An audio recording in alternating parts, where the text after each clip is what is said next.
leta 2018 mi je še oče umrl zaradi srčnega infarkta, kar mi je pač dodatno podžgal, da ne želim iti po tej poti.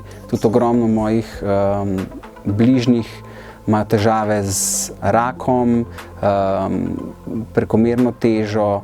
Ne vem, 2 teti sta že imele raka, sestrična ima raka, babi je imela raka na črevesju. Mislim, to je toliko enega raka v družini, da enostavno ne želim res tvegati. Pa dedi je imel možgansko kap isto.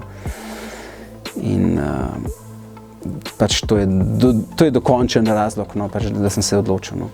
Je to. No. Pa tudi jaz vem, da se odlično počutim na taki prehrani. Prepričalo me je v veganstvo moje zdravstveno stanje. Šel sem do dr. Papuge, ki je specialist kitajske medicine, in on mi je predlagal, naj poskusim 4 mesece z vegansko prehrano. To sem poskusil in vse zdravstvene težave so šle, da jih nikoli ni bilo. Končno sem se počutil tako, kot bi se mogel, ne, kot takrat sicer 26-letnik. No. In dejansko, no, to je to. Tako bi se človek mogel počutiti.